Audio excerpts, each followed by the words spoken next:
right, we're right here. Sharp Facets Gallery, 4:07 in the afternoon. Did you adjust to daylight saving time being gone? So far I am, but I tell you what, I'm not looking forward to it getting darker earlier. I just don't like that, and Gracie definitely doesn't like that.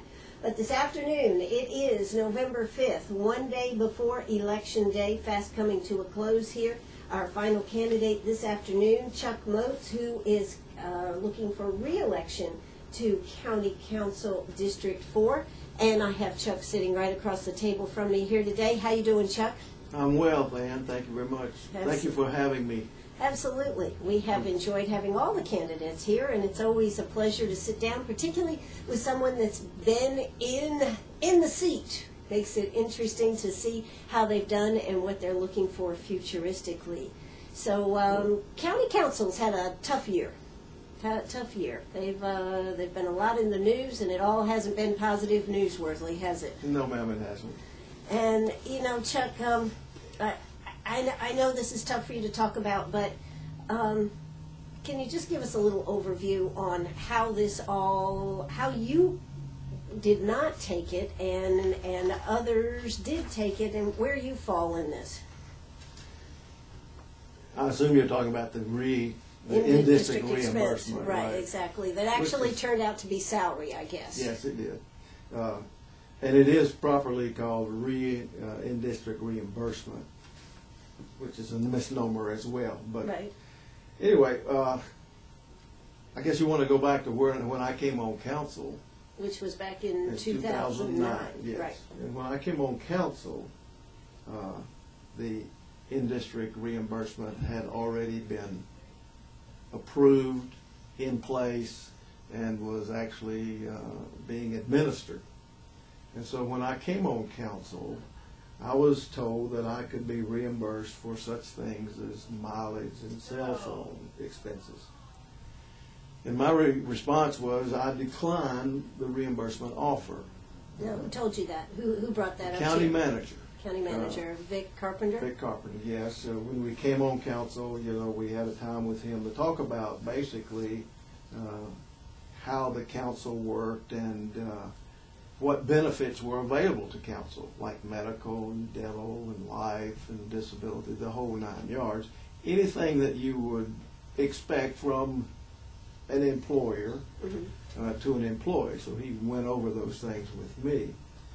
As I said, I declined the reimbursement offer. Was anybody else new to council when you came on council? I was the new one. You were everybody the newbie. Else was, right, I was the newbie, and everybody else was an incumbent, had been reelected. And as you know, it was my first time to even enter into politics, the first time I'd ever run for a public office. And frankly, never expected to be elected, but was grateful to the people of 4th District for having that confidence in me. And my motivation has always been to serve the people. I'm not interested in any kind of agenda or power or anything. I just want to do what's best for the people in the county. But Chuck, so I mean, you decided not to take. That's correct. Not to take that. But were you aware that it was considered a salary, that they would actually take taxes out on it? Not at that time, I was not. I just simply said, no, it's not something that I can use or want. Okay. So from that point forward, when all this came out this last year, what's been your feeling about it? Well, surprise, okay. I guess would be one reaction. Concern that going back and finding out how it all happened, I was concerned that apparently it had not been vetted, publicly anyway, and that most of the constituents, including myself, was not even aware of its existence. Mm-hmm. And that was a concern, a shock really. So when all this came out and it turned out to be $147,000, that was quite a bit of money. Yes, indeed. Yes. Quite a bit of money over a 2.5 year period. Right. And of course, then y'all decided to stop it. Yes, it was removed from the budget, I think in 2010. Mm-hmm. Yes. Okay, so it was removed from the budget, and from that point forward, nobody has gotten that money. Now, what do you think, futuristically, how can the trust come back to council? I know a lot of people have looked at this and been totally disgusted, I'm going to just use the word disgusted with Sure. this whole idea that here we had given them a raise and we didn't even know it really was a raise, but that's really what it came down to. That's exactly what it came down to. Well, I think we council members, we have got to be much more diligent in how we deal with the public's trust and money.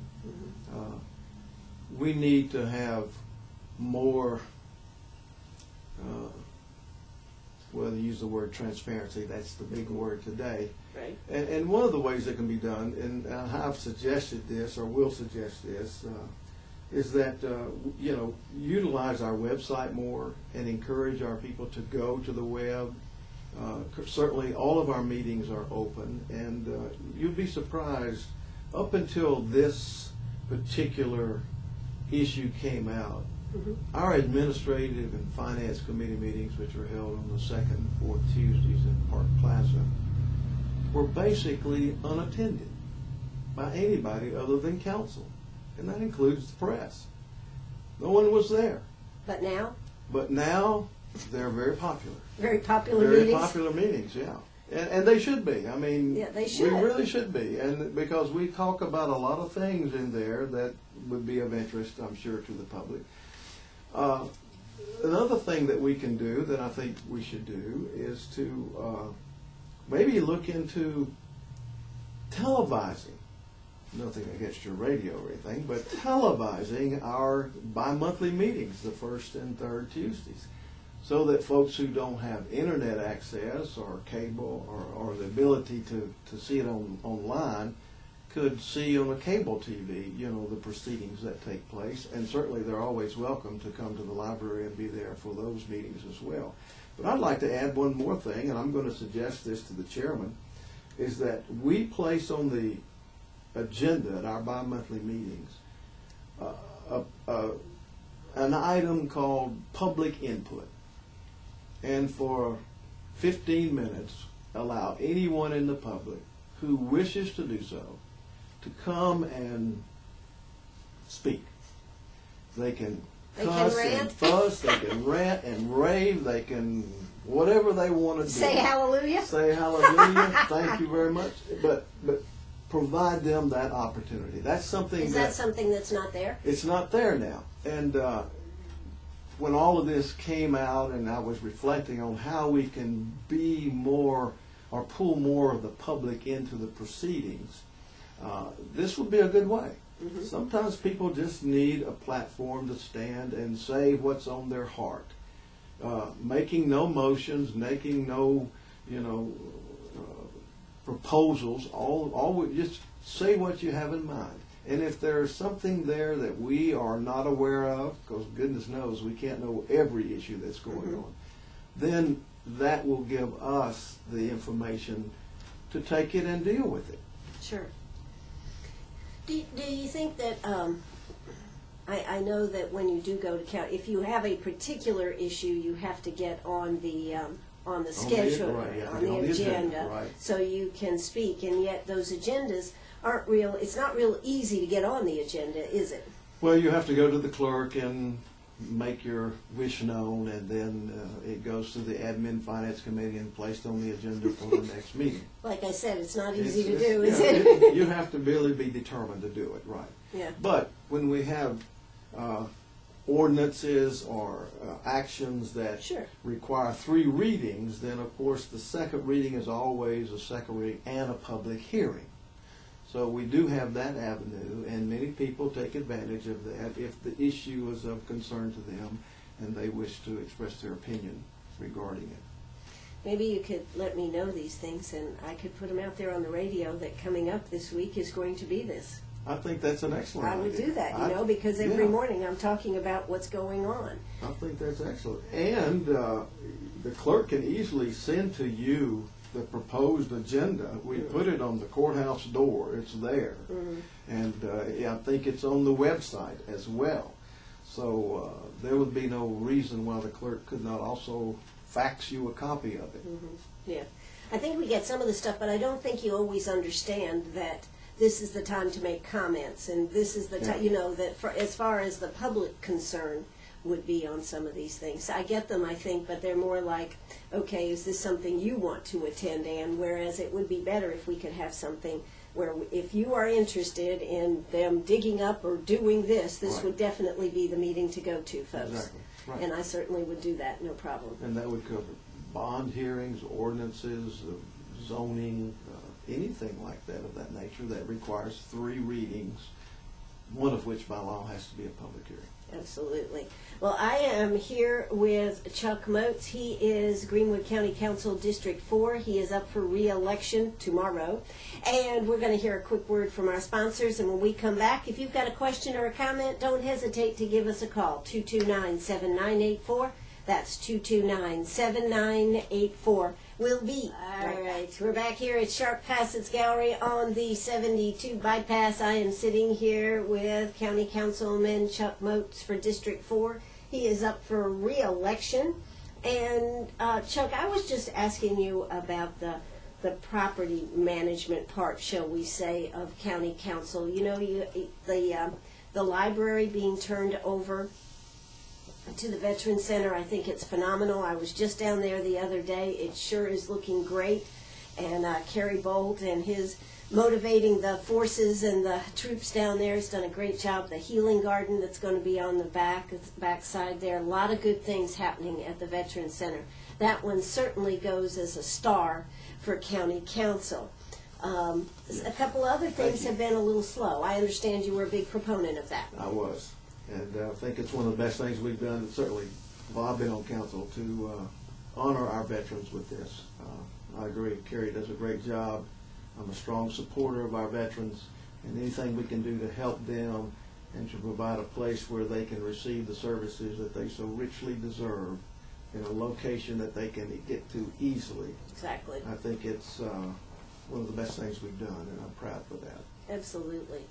And, you know, but then on the other end, there's that Civic Center sitting out there, Yes. Chuck. I mean, you know, that is just not good. What can you tell me about that? Well, the Civic Center, we have tried to sell the Civic Center property, but have not had a viable offer for it. And we've had other interested entities, but because of their nonprofit statute, there's not a great deal of enthusiasm on council to create another nonprofit property in the county. We need a revenue-producing property. There's been some conversation about what to do with that property. One of the things we need to do is to go ahead and get rid of the Civic Center. It is currently vacant. It is deteriorating, and it's just a liability to the county. Now, has there been any idea of how much it would cost to fix or do? I mean, you start talking about tearing down facilities, that's quite a loss. It is, but to rehabilitate it and to bring it back to some level of use is prohibitive. We've been told by the county engineer that it would cost us more to rehabilitate it than it's actually worth. But there may be another way to use that property that will be beneficial to the community and also provide maybe some revenue. And some of us on council have talked about creating a multi-sports complex using that facility. We already have sports fields present. We have softball fields and tennis courts. We've got a great baseball field over there. And some have talked about we need to create more athletic space. Venues. Like soccer fields. And I have a vision that we could create a multi-sports complex, and in the middle of that complex place a water park that literally would be a draw from the 5-county area. Many people today go to Simpsonville, Greenville, Anderson to participate in water parks, especially during the warm summer months. It would be wonderful if we had such a venue here in Greenwood County. The soccer fields.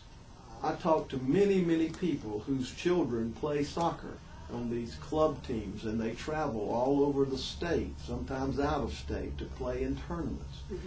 We could have a venue like that in Greenwood where we would have teams coming here to play. That's a benefit to us because it fills up our hotels, it fills up our restaurants, it takes people out to the mall and to the other retail establishments. It puts revenue in our community. How would that coordinate with Lander with their the Jeff May Center and such? Well, primarily that's Lander's facility, and they make it available limitedly to the public. The most usable part of that facility is a walking trail, which I was just over there this morning and put in a couple of miles, and it's a great facility for the whole community. Sure. But Lander properly has to schedule for their own athletic events, so it would not be as accessible as maybe a county-owned multi-sports complex, which would be accessible to teams from all over the region. And the water park piece of it is really neat because during the summer months you charge admission. I haven't run the numbers, so I don't know, but I can imagine the water park, which is relatively an inexpensive initial cost to build. It's not a great deal of structure involved in building, but once it's in place, then it's almost a pure revenue source for the county. Ideally, a public-private kind of partnership would be excellent. The county would lease the land or the water park part of it to a private concern and then receive the lease payments while they afforded the opportunity to make money, which I'm sure they would. Right. That's just kind of kicking around in my head, but that's a vision that I can see coming to reality for that property over there. It's an ideal location for it, and I'd like to see that pursued, frankly. Have you actually had somebody go in and figure how much it would cost to make this property viable again, though, as a civic center? Has anybody actually looked at it to say? To my knowledge, they have not. Maybe somewhere there has been with the county engineer, but none of that has been presented to council that I'm aware of. Okay. Because personally, I think the Civic Center, we should have a facility like this to be able to bring mid-sized groups to and that is a benefit to have a facility like that in our area. When people are looking outside the area coming into this area, to have a viable Civic Center, I think is something, because otherwise we've got to go to Anderson, we've got to go to Greenville, we've got outside the area. That's true. But I would contend that you will bring more people to the area via sports and water park than you will a civic center that brings in mud wrestling and tractor pulls, which is kind of where we got to with the civic center. You have to remember the civic center was built initially as a basketball arena for Lander. Yep, I know that. And it's sort of limited by that design. So to make it into something more in a civic center like maybe the Anderson Civic Center would require extensive renovation, which would be expensive. But the cost of it, I'm not certain. Okay, all right. Well, something to consider, Council. There you go. Hey, I'm Ann Eller right here with Chuck Moates right here. If you've got a question or a comment, we've already got a couple of questions here. We are about ready to hear South Carolina news and a word from our sponsors. So I certainly hope you're going to stay right here, right on WCRS, right here in Greenwood. Beautiful day, and sun is about to set out there. Can you believe it? It's the first, well, I guess it's the second day of daylight savings times being gone. Let's see, what are we looking for tonight? 63 degrees, sunny skies. They say the sun is going to set at 5:32. That is about 2 minutes away, Chuck. Hey, I'm Ann Eller. We'll be right back. Arg, are you a pirate or a pack rat? Do you have a vacation of a lifetime sitting in the attic? Or a college tuition hung on a wall? Or is a fabulous retirement hidden in your jewelry box? Bring those items to Sharp Facets Gallery. We can establish value and buy from you or sell for you. And so ends another chapter at Sharp Facets Gallery. 72 Bypass, and on the web, sharpfacets.com. I don't know. I think the sun's behind, Chuck. It said it was supposed to, that we were supposed to go dark at 5:32. I think it's 5:30, or it's only 4:36. Well, there you go. I'm looking at the wrong clock over there. I've got two clocks. One's been changed and one hasn't. So we got another hour of sunshine, folks. Hallelujah. All right. Well, we are talking with Chuck Moates here today. He, of course, has been on county council for 4 years, and would like to go back. Chuck, why do you want to go back? I know this last year has been a stressful year. It has to have been for each and every council person that's been on council. It has been. For me personally, though, I enjoy it. It's a way that I can engage in the community and feel like in some small way I'm making a difference.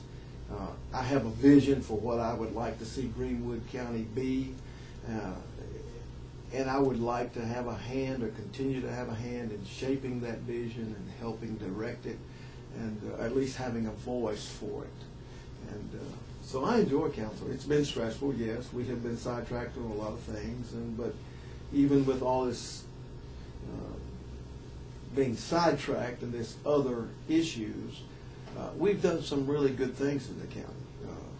We've, for example, in the retail area, we've seen some phenomenal growth and expansion of retail opportunities. And that's why we were able to retire that penny sales tax. Exactly. And well, that's one of the reasons. Well, I think that was my big reason when they all started opening. Right. And that was one of the reasons. But those Kohl's and the other stores, Hobby Lobby and TJ and Michael's, they don't just come here by accident. There's something brewing here. There's something attractive about this place, and we want to continue that kind of attractiveness, making it a better, more vibrant, inclusive, energetic kind of community. And I think we're moving in that direction. What would you like to see happen, Chuck? Where would you like to see council's input into the community? What would you like to see?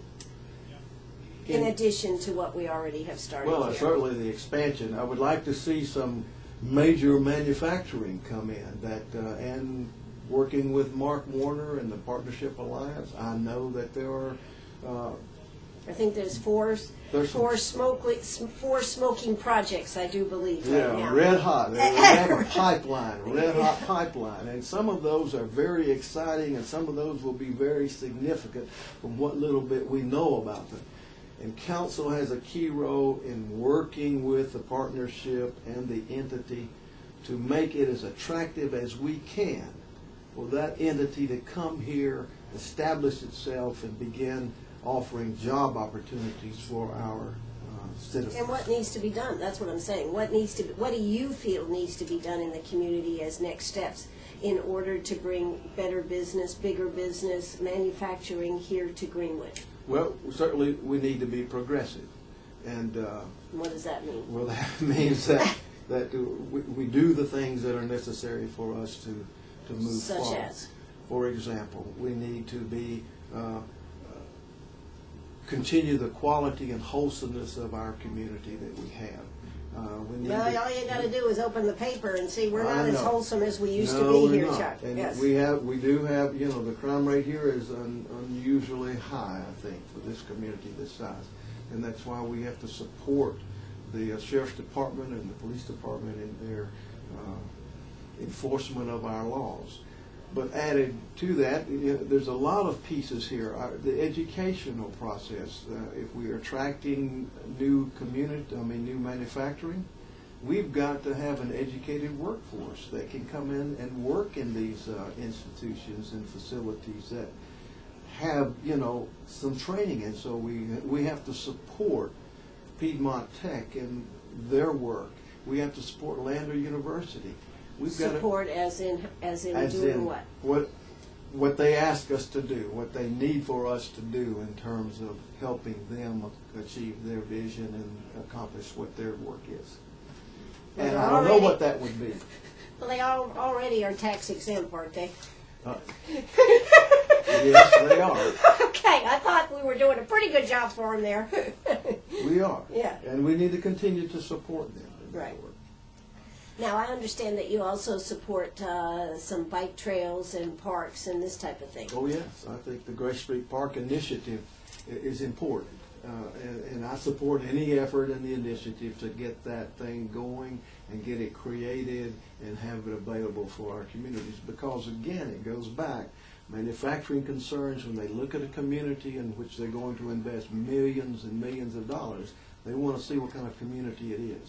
And they're looking at things for leisure time, recreational opportunities, parks, green space, trails. Civic Center.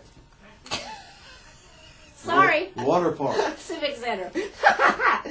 A civic center. Okay. What about, but how do we pay for these things, Chuck? I mean, I think earlier you were telling me that taxes had not been raised. The county That's had correct. not. That's But correct. Property taxes have not been raised. And we have to have a balanced budget.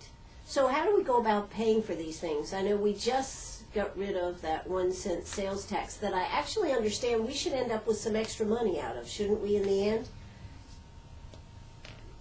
Yes and no, maybe. Well, I That's don't a think good it's answer. it's not supposed to cost the max amount of dollars it originally No, was. no.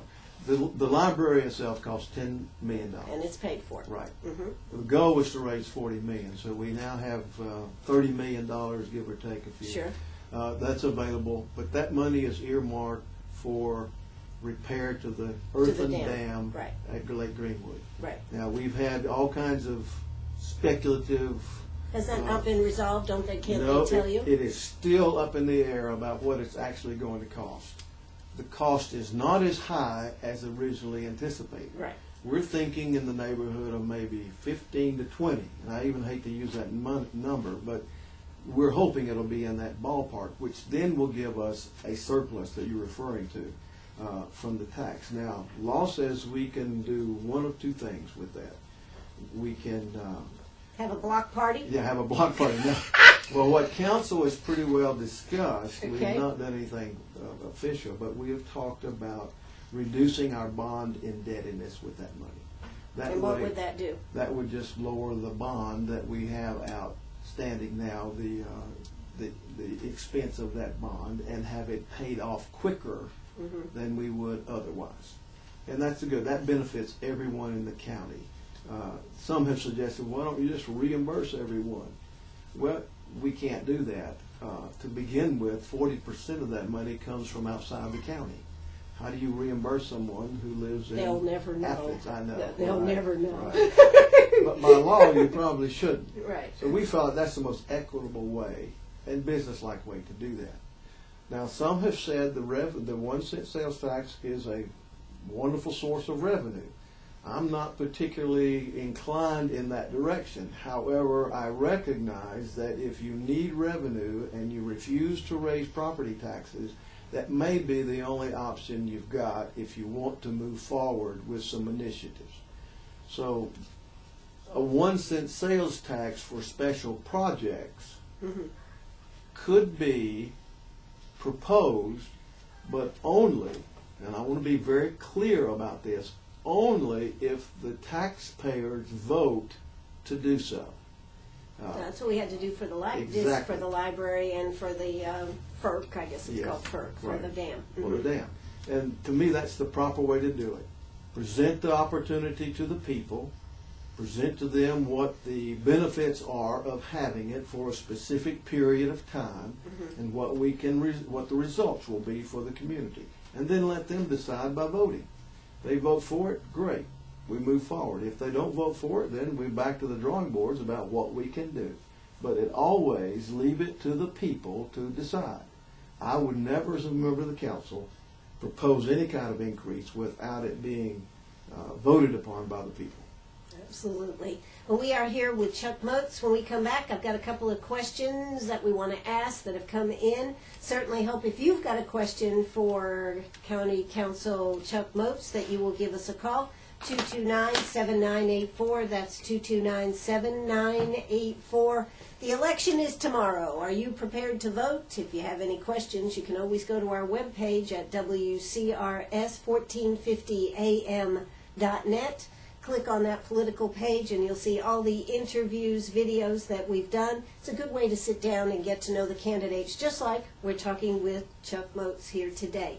Again, that telephone number, 229-7984, 229-7984. Go ahead, pick up that phone, give us a call. We'll be right back. We're right back here at Sharp Facets Gallery on the 72 bypass. And let's see, I got pieces of paper being flashed at me from all angles here today. Hal Ganey just called in, and he said he heard you say, Chuck, that council meetings are always open to the public, and he says that is just not true. You have closed meetings. Someone from the Index Journal should always be there. And how do you respond to that, Chuck? Well, I would have to dispute Mr. Ganey's allegation. By law, no county meeting can be closed to the public. The only reason that we would ever close a meeting is when we go into executive session to deal with either a personnel issue or matter or a contractual issue or matter. Those are closed, and those are called executive session. All public meetings begin with the public, and then in the course of that meeting, if we wish to go into executive session, we indicate that by vote and go into executive session, and that is closed to the public. But then after the executive session, we always return to the public forum and report to the public forum any action or no action that was taken in executive session. So Mr. Ganey is misinformed about any county meeting, council meeting that is ever closed to the public. We always begin in public and we conclude in public. And are the minutes to the meetings open for people to see? Yes, ma'am. They are? All the minutes, to my knowledge, are placed on the website, and if they're not there, one can call the county clerk, and the clerk council will be glad to furnish those minutes to anyone who wishes. Okay, all right. Now, we had somebody call in about the inappropriate or appropriateness of the in-district expense, and your comment about that? Yeah, I appreciate the question, frankly. As I indicated earlier, when I came on council in 2009, I was told I could be reimbursed for those expenses, cell phone mileage, etc. However... And you didn't need those? No, I did not. And you did not want to be? Did not want them. However, an interviewer from the Index Journal in April this year asked about the in-district expense reimbursement.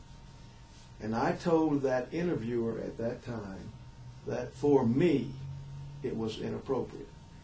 The interviewer unfortunately reported that I said the in-district reimbursement was inappropriate. I never said that. I said for me it was inappropriate. Mm-hmm. Subsequent revelation, yeah, it really was. But for me at that time, it was inappropriate for me. I didn't need it, and I was fully capable of covering my in-district expenses from my own funds. I think, Chuck, probably a lot of people would find it amazing that you didn't know that everybody else was getting it. I did not. I did not know what any individual council member was doing in terms of that particular fund. And really didn't think it was any of my business. Expenses are expenses, and you report them to your employer, and your employer supposedly reimburses you for those. As it turns out, that wasn't the case at all. I didn't say the fund was inappropriate, and I would like to say that my opponent has incorrectly stated that I did. I said for me and my circumstances, it was inappropriate, i.e., it was unnecessary, it was not applicable. So, my opponent, I think, has based this whole campaign on this faulty assumption that because I approved a budget with the in-district reimbursement included in that budget, I'm somehow guilty of endorsing this practice. And that is not true. To me, this is a totally illogical presupposition and is grossly, in my opinion, unfair and unethical. Let me give you an example. Suppose a member of the council is charged with DUI or with abusing his or her spouse. Is it logical or fair to then assume that all council members are drunk drivers or that they regularly beat their wives or husbands? Of course not. It's absurd. In the same way, approving a budget with the in-district reimbursement included does not logically imply acquiescence on my part or approval. Certainly when I have no knowledge of it, of how it was established or how it was being administered by the county. Chuck, when you go through the budget, though, did it say in-district expense? I mean, I do not recall ever seeing a line item right. identified as reimbursement, in-district reimbursement. And did y'all do it? Did y'all go line by line through the budget, or how do y'all do the budget? We do the budget through sections. Okay. And each department has its own lengthy section that we go through. We do not analyze each section, each item within that section. We look basically at the bottom line. Where are we in terms of expenses? Where are we in terms of anticipated revenue? And we have to balance that budget by law. Now, where was the in-district expense in relationship to salaries? I'm sorry, I've got to ask that question. I mean, seriously, in the budget, because it really became a salary.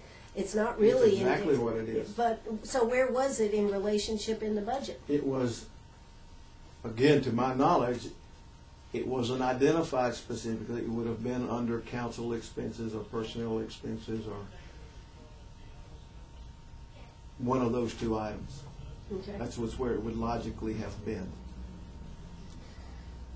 Okay.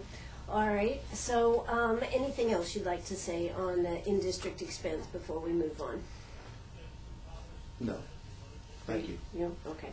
All right. So I know that for a lot of people, because I've talked to a lot of members that are on council, and each has their own story to this, and it really has. Now, just for the record, where is in-district expense going to the ethics committee? Where is that in relationship? What is happening right now? The Ethics Commission is currently investigating the whole in-district reimbursement issue. And we have been instructed by that we're not permitted to speak concerning it. Mm-hmm. And so I can't answer any questions relative to it, based because I don't know anything about it. Sure. But at this moment, nothing is known, and the day after the election, it may come out. No, that was just a joke, Chuck. Yeah, I know. Yeah, it's been tough. The way government works, state government, it may be some months before. When did it actually go to the Ethics Commission? Well, I made the motion in September, so they received it in October. In October, okay. All right, so that is one issue that we're dealing with. Now, also, we have Sunday alcohol sales within the city. What's your opinion on that? Well, as a preacher, what are you going to tell us here today, Chuck? Okay, I'm happy to tell you what I think as a preacher. When I ran for council, one of my commitments was support local business. Mm-hmm. And an active, engaged, robust business climate was, in my opinion, instrumental in driving all of our economic endeavors here in this county. And good business actually brings people into the city and the county where they spend their money and results in an expansion of our economic footprint. It's my feeling that then permitting alcohol sales in our restaurants on Sunday will contribute to an increased business activity, which in turn leads to increased revenue, more jobs, and keeps more customers local. Absolutely. As far as a member of as a minister, let me say this. Sunday is a day of rest and worship for Christians. Saturday is a day of rest and worship for the Jewish community. However, in matters of religion, the government, we should remember, is neutral. Because the members of these faith groups are free to choose how they will use these days to fulfill their faith commitments, the government should really have no role in prohibiting the sale of alcohol on religious days of worship, be they Saturday or Sunday. Now that is for just within the city though, correct? Yes, That is just not in the within the county, city. just in the city. Right. So there you go. All right. Well, we'll see what happens tomorrow, right?